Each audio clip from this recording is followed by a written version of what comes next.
नमस्कार दोस्तों, मैं हूं पल्लवी राय। यूट्यूब चैनल भारत एक नई सोच से। मध्य प्रदेश के दमोह जिले में 3 साल की एक लड़की के साथ रेप किया गया है। रेप करके उसके आंख को निकालने की कोशिश की गई है। अस्पताल के लोगों का बताना ये है कि जो बच्ची है उसकी हालत इतनी गंभीर है कि उसके आंख की जांच भी नहीं की जा रही है। तो दोस्तों ये समझिए कि आंख में इतने अधिक सूजन होने की वजह से इसकी जांच तक नहीं हो पा रही है। इस तरह की बात जो है अस्पताल ने की है।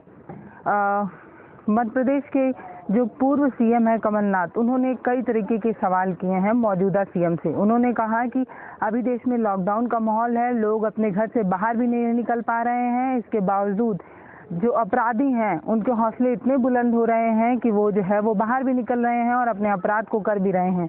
और भी उन्होंने कई बात कही। उन्होंने ये भी कहा कि अब बच्चियां तक सुरक्षित नहीं हैं। जो है प्रशासन किस तरह के काम कर रहा है, प्रशासन के काम पर भी उन्होंने सवाल किया। ट्विटर पर इस तरह के सवाल करने के बाद उन्होंने कहा कि सरकार को लड़की के इलाज के लिए जो है वो पैसे खर्च करने चाहिए, इलाज कराना चाहिए और भी कई महत्वपूर्ण बात की। इसके अलावा अभी जो मौजूदा सीएम है उनका कोई बयान नज़र नहीं आ रहा है और अस्पताल का ये कहना है कि लड़की की हालत जो है वो काफ़ी गंभीर है और जो अपराधी है उसके बारे में कोई भी जानकारी अभी नहीं मिल पा रही है। तो दोस्तों ये कहा जा रहा है कि जो लोग इसके बारे में जानकारी देंगे उनको 10,000 रुपये का जो है इनाम दिया जाएगा।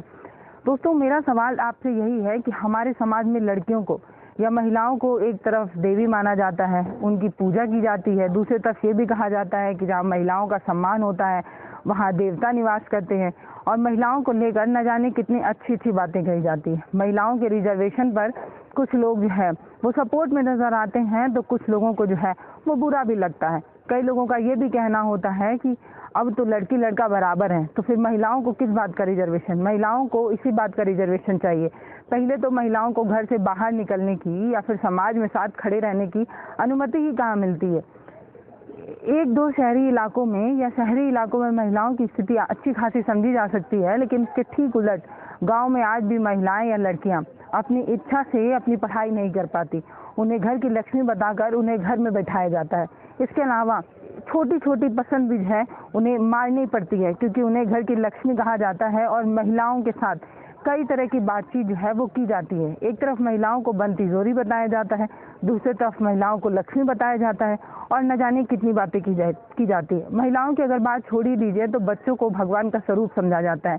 नवरात्रि में कन्याओं की पूजा की जाती है, कन्या पूजा को शुभ बताया जाता है। लेकिन उसके ठीक उलट जब धार्मिक बातों को खत्म किया जाए तो जब व्यक्तिगत जीवन आता है तो वो यहाँ पर आकर सिमट जाता है कि बच्चियाँ जो बहुत कम उम्र की जो बच्चियाँ हैं उनके साथ भी जो है हमारे समाज के कुछ गंदे किस्म के लोग या यूँ कहिए कि नीच किस्म के लोग ऐसी हरकत करने से कतई बाज नहीं आते। इसके कारण क्या नज़र आते हैं आप भी बताइए कि आपको क्या लगता है कि महिलाएं के साथ बढ़ रहे रेप, बच्चों के साथ बढ़ रहे रेप के पीछे क्या कारण है। अगर ये रेप महिलाओं के साथ होता है तो लोगों के कई उल जलूल तर्क नज़र आते हैं। कुछ लोग ये कहते हैं कि महिलाएं ने ऐसा कपड़ा पहन लिया होगा जिस वजह से जो पुरुष है वो उत्तेजित हो गया हो। कुछ लोगों का ये भी कहना होता है कि महिलाएं कुछ ऐसी हिंट दे रही होंगी जिससे जो पुरुष हैं वो उत्तेजित हो जाते हैं। इसके अलावा और भी न जाने कई तरीके के तर्क। महिलाओं के साथ बुरा होता है तो महिलाओं के ऊपर ही उंगली उठाई जाती है। अगर किसी महिला के साथ बुरा होता है या समाज में या उसके पड़ोस में लड़के उसे छेड़ रहे होते हैं तो पड़ोस के लोगों का यही तर्क होता है कि उसके कपड़े की वजह से उस पर कमेंट पास किया जा रहा है या उसके चरित्र पर उंगली उठाई जाती है, उसके चलने पहनने के उसके कपड़े पहनने पर उसके ऊपर उंगली उठाई जाती है।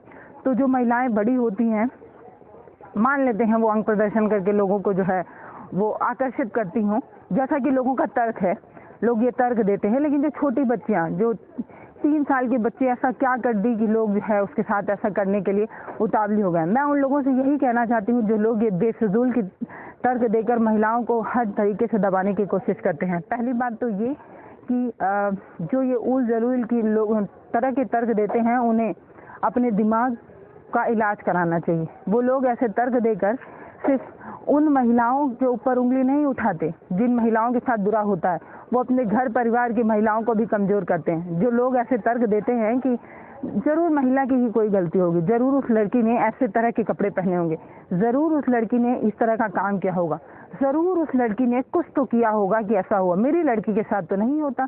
इस तरह के जो तर्क लोग देते हैं, एक तरह से वो पहले तो महिला को कमज़ोर करते हैं जिस महिला के साथ बुरा हुआ होता है, और दूसरी तरफ वो अपने घर में रह रही जितनी महिला हैं उनके साथ भी कहीं ना कहीं उन्हें न्योता देते हैं कि आप जो है मेरी बेटे के साथ भी ऐसा कर सकते हैं। क्योंकि जब आप ऐसे तर्क देकर उस अपराधी को सपोर्ट करेंगे तो उस अपराधी का हौसला तो बढ़ेगा ही।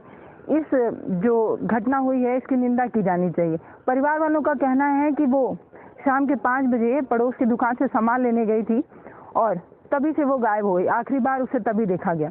तो साहब, यहाँ सवाल आपसे यही है कि आप जब वादे की बात करते हैं या फिर आप जब समाज और सभ्यता और संस्कृति की बात करते हैं तो आपको महिला जो है वो मजबूती के साथ और देवी और पता नहीं किस किस रूप में नजर आती है। दूसरी तरफ जब महिलाओं के साथ उतने बुरे बर्ताव होते हैं तो वो लोग कहाँ चले जाते हैं। कई तरह के सवाल हमारे सामने नजर आते हैं। आप भी बताइए कि महिलाओं के साथ बढ़ रहे अत्याचार, उत्पीड़न और रेप वगैरह के पीछे किसका है हाथ, या किन वजहों से ये जो चीज़ें हैं वो बढ़ रही हैं। इसके अलावा जो छोटे बच्चे हैं जो 6 महीने के बच्चों से लेकर 3 साल या उससे अधिक उम्र के बच्चों के साथ भी ऐसा जो घिनौना अपराध होता है उसके लिए कौन है जिम्मेदार। अपनी राय, अपनी प्रतिक्रिया हमें कमेंट बॉक्स में लिखकर ज़रूर बताएं, और आपका कोई सलाह या सुझाव है तो वो भी आप हमें कमेंट बॉक्स में लिखकर ज़रूर बता सकते हैं। हम आपके जवाब का इंतज़ार करते रहेंगे। तब तक के लिए आप अपना ख्याल रखिए, अपने परिवार वालों का ख्याल रखिए, और हाँ, अगर आपकी भी सोच ऐसी ही है तो अपने सोच पर काम करने की आपको बेहद ज़रूरत है कि जो लोग ऐसे सोच पनपा रहे हैं समाज के, वो जो दुष्ट किस्म के लोग हैं, जो अपराधी किस्म के लोग हैं, जो अपराध कर रहे हैं, उन्हीं को बढ़ावा दे रहे हैं ऐसे तर्क लेकर। आपकी क्या राय है कमेंट बॉक्स में हमें लिखकर ज़रूर बताइए। तब तक के लिए नमस्कार।